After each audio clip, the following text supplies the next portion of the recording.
This is Secretary of State Marco Rubio. He tells us what's next to end the Russia-Ukraine war. If we could play video clip number 3, por favor, Mr. Hansen.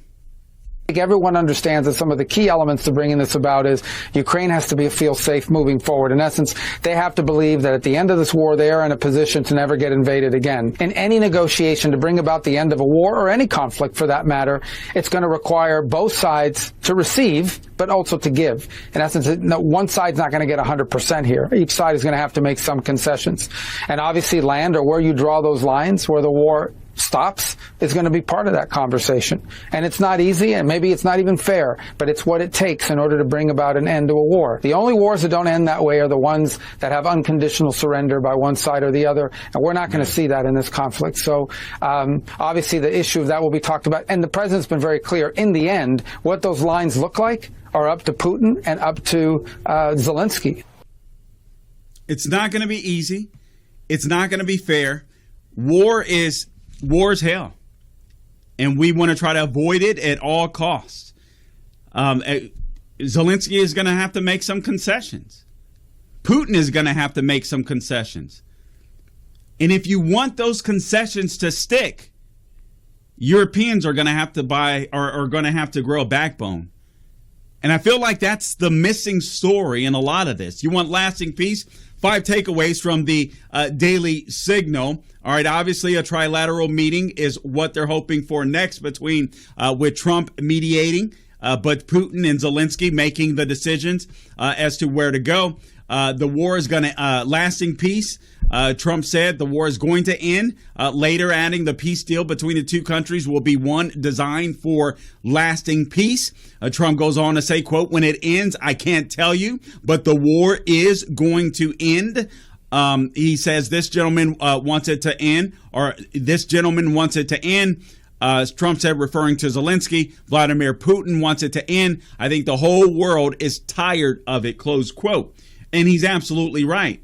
And frankly, from what I hear, the spending is when it comes to Russia, as bad as Zelensky and the Ukrainians are taking it on the chin, they can't handle it. They don't have any more soldiers, really. They're having to look for younger people in order to get more people in the military. Go even younger. But at the same token, now it's really starting to hurt Putin economically.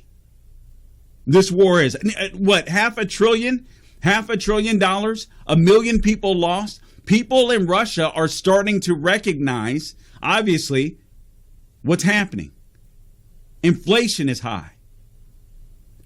I think Putin is willing to come to the table because he's got a legacy to save, and he wants to save his life, because I suspect somebody would assassinate him. That's my belief. But this guy has a legacy. He wants to go down as a person that restored the USSR. Now, will he? I don't necessarily believe so, but nonetheless, it's going to take give and take. It's not an answer that any of us like. This isn't going to be perfect, but this war has to come to an end. I'm a little iffy about the Article 5, using Article 5 to help out Ukraine. I got to be honest with you. If that's part of it, I really believe that there has to be a serious smackdown put upon our European allies. Stop letting people invade your country. Stop buying oil from Vladimir Putin and buy oil from us, the United States of America. Yes, I said it. Why shouldn't we profit if those morons are going to buy oil from Vladimir Putin that's killing Ukrainians, and they claim to be against Vladimir Putin or Putin's war against Ukraine, Biden's war, essentially, then why are you buying oil from Putin? It makes no freaking sense. What Trump is doing is making the West strong again, not just the United States of America. And it's a tightrope. Frankly, I don't believe that there's any good answers here. I don't believe that there are any good solutions here. I don't. This is where the Democrats got us. This is where the Europeans got us. That's just a fact, Jack. Okay.